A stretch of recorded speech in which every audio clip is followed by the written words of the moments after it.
এগুলা জ্বর ছিল, জ্বর থেকে নামতে নামতে একবার নিচে নেমে শিকড় হয়ে গেছি। তো গাইস, আমাদের যারা শুভাকাঙ্ক্ষী আছেন তারা অবশ্যই মনে সাবস্ক্রাইব করবেন। তো গাইস, আজকে জলগুটির দেখাশোনার দায়িত্বে যারা আছে তাদেরকে আর হতাশ করি নাই।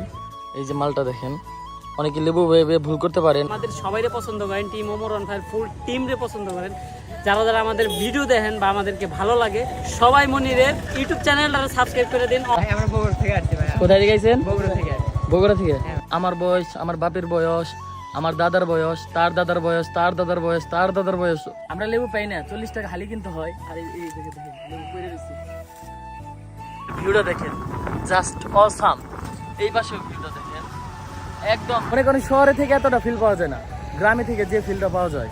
তো গাইস, খাওয়া দাওয়া শেষ করলাম আর জলগড়ি থেকে বেরিয়ে গেছি। আসসালামু আলাইকুম গাইস, কেমন আছেন সবাই? আশা করি অনেক ভালো আছেন। তো welcome to my YouTube channel. তো গাইস, আপনাদের রিকোয়েস্টে আপনারা অনেক দিন ধরে বলতেছিলেন আপনাদের টিমে সবাই ইউটিউব চ্যানেল খুলতেছে, বাট আপনি কেন খুলেন না? ফাইনালি আমি ইউটিউব চ্যানেল খুলে ফেলাইলাম। আমার ইউটিউব চ্যানেলের নাম মনির হাসান।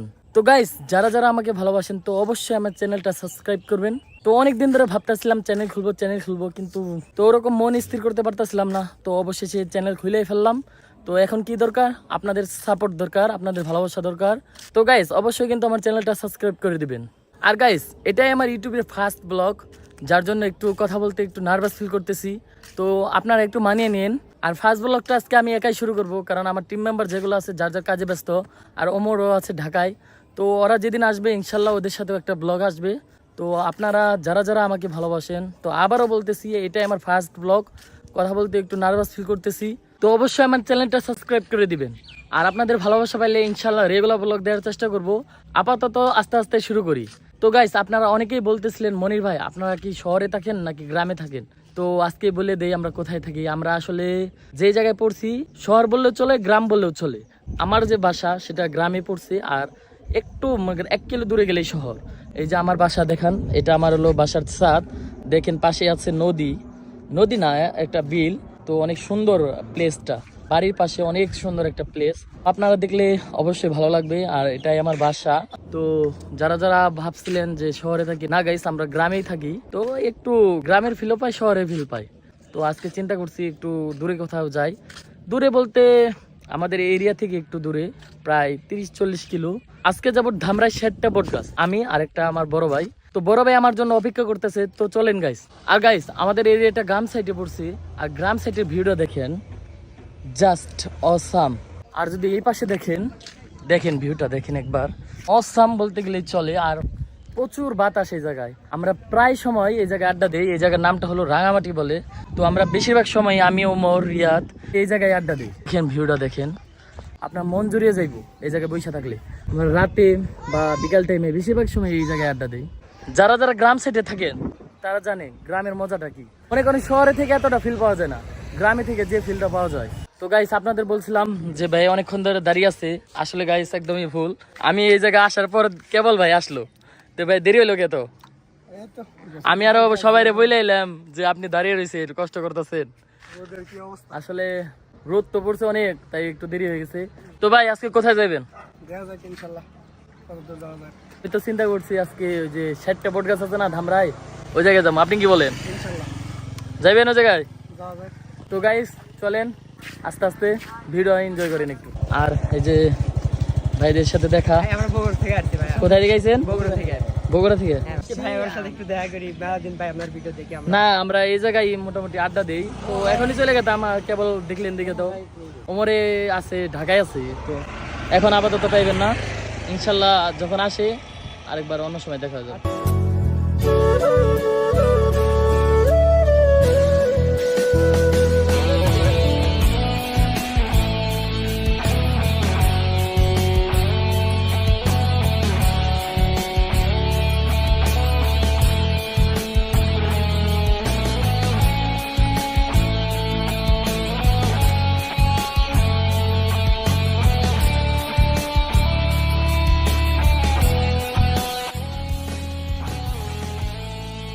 আর গাইস, আমাদের প্রায় এরিয়ার তো আপনারা দেখে ভাজা ভাজা করে লাইছেন, কারণ ওমরের ব্লগে দেখছেন। দেখেন আমাদের গ্রাম সাইডটা আমাদের এরিয়াটা আর কি কত সুন্দর। আপনাদের নতুন করে আর দেখানোর কিছু নাই, তাও আপনাদের দেখাইতেছে, কারণ ওমর ব্লগে এগুলো দেখছেনি আপনারা, তাও আবার নতুন করে আর কি দেখাইতেছে আমার ব্লগে। এটা চান্দা বেলা কবরস্থান, কবরস্থানটা অনেক সুন্দর। আমাদের এরিয়া আসলে অনেক সুন্দর। আর আজকে অনেক বেশি পরিমাণ গরম পড়ছে। এখন বিকাল প্রায় 4টা বাজে। কি পরিমাণ গরম দেখেন, যে সূর্যের তাপটা কি প্রচুর গরম, মনে করেন গা একদম জ্বলে যেতেছে। আমার মনে হয় এই বছরই সব থেকে বেশি গরম পড়ছে। এই বছর মেবি রেকর্ডও করছে, কারণ চুয়াডাঙ্গায় শুনছি 44 ডিগ্রি গরমও পড়ছে।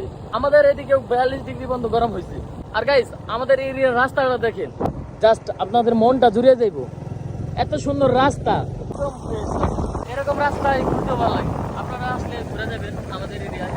এই যে আমরা এরিয়া মাত্র 15 কিলো, সাটুরিয়া কত কিলো দেখতে পারলাম না ভালো করে। আমাদের গাজীপুর এরিয়া ছাড়লাম, গাজীপুর এরিয়া ছাড়লাম, আর এটা হলো ধামরাই এরিয়া পড়ছে, ধামরাই আর কি আশুলিয়া পড়ছে। তো চলেন। আর হেলমেট ছাড়া বাইকে ওঠাও ঠিক না, আর বাইক চালানো ঠিক না। তাও আর আমি ভাই হেলমেট ছাড়া এসি, কারণ আমাদের এরিয়ার ভিতরে তো তাই হেলমেট পরার প্রয়োজন মনে করি না। তাও হেলমেট পরা উচিত ছিল, আর হেলমেট পরি নাই দেখে আর কি ধুলাটা একবার চোখে লাগতেছে। ভিউটা দেখেন, জাস্ট অসাম। এই পাশে ভিউটা দেখেন, একদম একদম আপনার মন জুড়িয়ে যাইব। আমাদের গ্রামের এই ভিউগুলো দেখলে একদম মন জুড়িয়ে যাইব। আর যে শেডটা বট গাছে যাইতাছি, এই বট গাছটা প্রায় 200-300 বছরের আগে, অনেক বড় বট গাছ, বিশাল বড় বট গাছ। আর কি একটা ভুতুরে ভুতুরে ভাব আছে বট গাছের মধ্যে, আপনারা দেখলেই বুঝতে পারবেন। তো ভিডিওটা তাই নিন না, অবশ্যই বট গাছটা দেখলে ভালো লাগবে আপনাদের। আর গাইস, এখন আইসা পড়ছি ধানতারা বাজার। এই যে এটা হলো ধানতারা বাজার, অনেক বড় একটা বাজার। ধানতারা বাজারে সব থেকে ফেমাস হলো মিষ্টির দোকানটা, মিষ্টিটা অনেক ভালো। তো আপনারা যদি কখনো ধামরায় আসেন তো অবশ্যই ধানতারা মিষ্টি খাইয়া যাবেন, অনেক ভালো লাগবে। এই জায়গা থেকে 7টা বট গাছ, আর বেশি দূর নাই, অনেক দূরে আইসা পড়ছি, আর 3 কিলোর মতন মেবি আছে। আর গাইস, অনেক কষ্টের পর অনেক দূর ঠেলা আইসা পড়ছি সেই 200 বছরের পুরনো বট গাছে। দেখেন বট গাছটা, আপনারা দেখেন কি বড় বট গাছটা, কি পরিমাণ বড়। 200 বছরের পুরনো বট গাছ। এটা গাড়ি থেকে নেমে আপনাদের দেখাইতেছে, দেখেন কি পরিমাণ বড় বট গাছটা, অনেক বড়, অনেক। শিকড়গুলো দেখেন একটু, বিশাল বড়, অনেক বড় না? পাশে একটা মন্দির আছে, হয়তো বা পূজা টুজা করে, একটা ভৌতিক ব্যাপার আছে এই গাছটার মধ্যে। একটা বট গাছই এত বড়, কি পরিমাণ বড় গাছটা। মনে করেন এই গাছের যে বয়স, আমার বয়স, আমার বাপের বয়স, আমার দাদার বয়স, তার দাদার বয়স, তার দাদার বয়স, তার দাদার বয়স, মনে করেন বয়সটা পার করে ফেলাইছে। তাও এই গাছটা এখনো কিছু হয় নাই। কি অবস্থা বন্ধু, ভালো আছো তোমরা? এই তো ভাই আলহামদুলিল্লাহ। তো পিচ্ছি পিচ্ছি ফলোয়ার পেয়ে গেলাম। তোমাদের বাসা কোথায়? ঘুমগ্রাম। এটা কোথায় পড়ছে? এই শেডটা, এটার নাম তো শেডটা, ওই পাশে, মানে এই গ্রামের পাশে, এই জায়গার স্থানীয় প্ল্যান।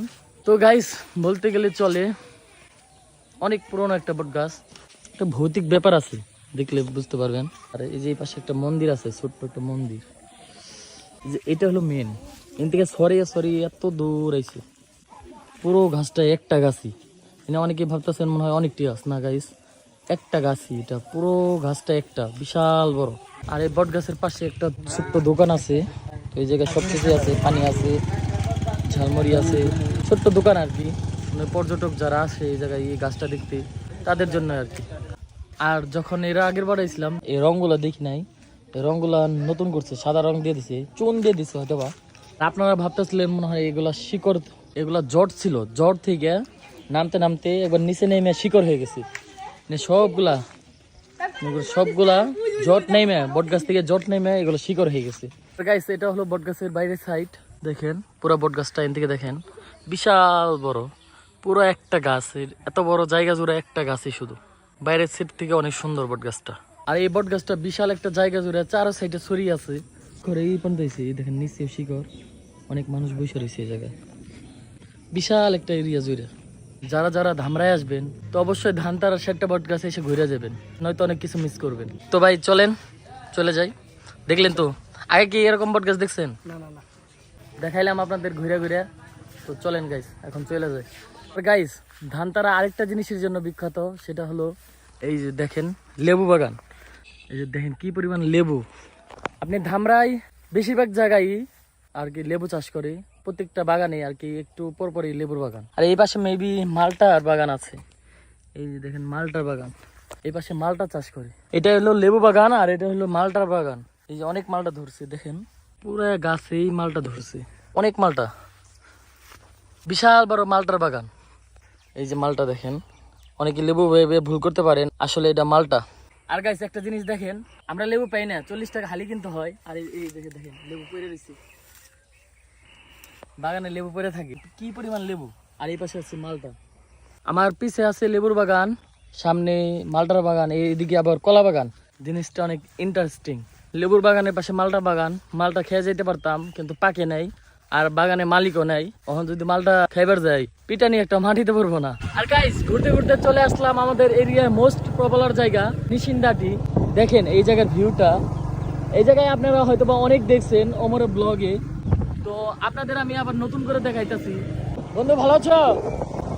তো আমি আবার নতুন করে দেখাইতেছি আপনাদের। আপনারা ওমরের ব্লগে দেখে ভাজা ভাজা করে লাইছেন এটা জানি, তাও আবার নতুন করে দেখাই। এটা হলো জলকুটির ভিতরের সাইড, এই যে দেখেন। আর এই পাশে জলকুটি আছে, ওই যে ওই পাশে আছে। আর এই জায়গায় যতবার আসি আমরা, আসলে জলকুটির মালিকের লস হয়, কারণ আমরা এসে কিছু খাই না। বেশিরভাগ আমি ওমর রিয়াদ যখনই আসি এসে খালি আড্ডাই দিই, কখনো কিছু খাওয়াই না। তো আমরা আসলে জলকুটির মালিকের মনে করেন ক্ষতি বললেই চলে। তো গাইস আজকে জলকুটির দেখাশোনার দায়িত্বে যারা আছে তাদেরকে আর হতাশ করি নাই, তো অর্ডার দিয়ে দিছি, তো আসতেছে, তো তারপরে খাওয়া শুরু করবো। তো গাইস ফাইনালি আধা ঘন্টা অপেক্ষা করার পর আমাদের অর্ডারটা আসলো। এখন আর দেরি করব না, আধা ঘন্টা অপেক্ষা করে ফেলাইছি, এখন শুধু ওরা দোরা খাওয়া চলবো। কি বলেন ভাই? ইনশাল্লাহ শুরু করেন তাইলে। তো গাইস খাওয়া দাওয়া শেষ করলাম আর জলকুটি থেকে বেরিয়ে গেছি, তো এখন বাসায় রওনা দেওয়ার পালা, তো চলেন।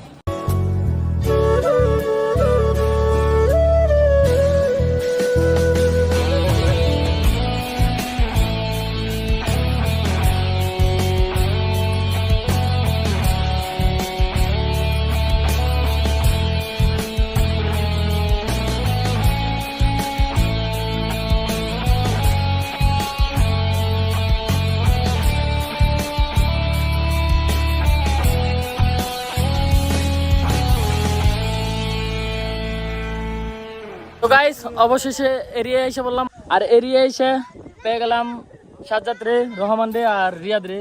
তো সাজ্জাদ, আমি তো নতুন ইউটিউব চ্যানেল খুলে লাইলাম। আমি খুবই খুশি যে তুমি ইউটিউব চ্যানেল খুলছো, কারণ হলো ইউটিউব চ্যানেল খোলাটা খুবই দরকার, চালিয়ে যাও। সাবস্ক্রাইব করবো গো। ও সাবস্ক্রাইব অবশ্যই, এর কি আর কল লাগে। গাইস আপনারা যারা যারা আর কি আমাদের সবাইরে পছন্দ করেন, team Omar on fire full team রে পছন্দ করেন, যারা যারা আমাদের ভিডিও দেখেন বা আমাদেরকে ভালো লাগে, সবাই মনিরের ইউটিউব চ্যানেলটা সাবস্ক্রাইব করে দিন। এখন পর্যন্ত মনিরের নাম ডিসাইড করে নাই, নামটা ডিসাইড করে মনির হাসান কই দাও? মনির হাসান, হ্যাঁ মনির হাসান। তো আমরা অবশ্যই আমাদের সবার ফেসবুক পেজে এটা নিয়ে প্রমোশন একটা স্টোরি দিয়ে দিব, আপনারা সবাই যাবেন, লিঙ্কের মাধ্যমে যে সবাই সাবস্ক্রাইব করে দেবেন তাড়াতাড়ি। ওর চ্যানেল মানে ওর ড্রিম, প্রত্যেকটা ইউটিউবারের ড্রিম থাকে প্রথম 100K যে প্লে বাটনটা ওইটা আনার। তো মনির এটা যেন খুব শীঘ্রই আসে সেই দোয়াই করি। তো ধন্যবাদ, সবাই বেশি বেশি সাবস্ক্রাইব করে দিন। তো রহমান কিছু বলো। আমরা কি কর সাজ্জাদ ভাই যা কর কইছে, বাবা রে বাবা, এই যেই কথা কইছে আর যেই প্রমোশন দিতে ভাই, আপনি এমনি 100 কে কইতে হোগা। ধন্যবাদ রহমানকে এত সুন্দর বক্তব্য দেওয়ার জন্য। কি কইলেন এটা ভাই? রিয়াদ কিছু কই দে। কাজে তো কইছে, আমি আর কি করব। তুই কই দে, তোরটা তুই কো। তো গাইস আমাদের যারা শুভাকাঙ্ক্ষী আছেন তারা অবশ্যই মনে সাবস্ক্রাইব করবেন এবং সাপোর্ট করবেন আমার ইউটিউব চ্যানেল রে, তোর চ্যানেলে যা নামটা কই দে। মনির হাসান। বেল বাটনে চাপ দিবেন না, তুমি বেল বাটনে চাপ দিওর গাইলে চাপ দি লাগে, এটা কি কম মানুষ রে, বন্ড বন্ড। তো গাইস তারপর বাসায় এসে বললাম, তো ভিডিওটা এমনিতে অনেক বড় হয়ে গেছে, আর প্রথম ব্লগ ছিল, অনেক নার্ভাস ফিল করছি, কথা বলতে গেছি আটকে আটকে গেছে, আপনারা মানিয়ে নিয়েন। তো নেক্সট ডে আর ভালো ভালো ভিডিও দেওয়ার চেষ্টা করব, নিয়মিত ব্লগ দেওয়ার চেষ্টা করব, শর্ট ভিডিও দেওয়ার চেষ্টা করব। তো গাইস আবারও বলতেছি, চ্যানেলটা সাবস্ক্রাইব করেন, আর আমার ভালোবাসার মানুষ যারা আছেন তারা অবশ্যই লাইক কমেন্ট এন্ড শেয়ার করে দেবেন। তো গাইস আজকের ব্লগটা এই পর্যন্তই, সবাই ভালো থাকবেন, সুস্থ থাকবেন, আল্লাহ হাফেজ।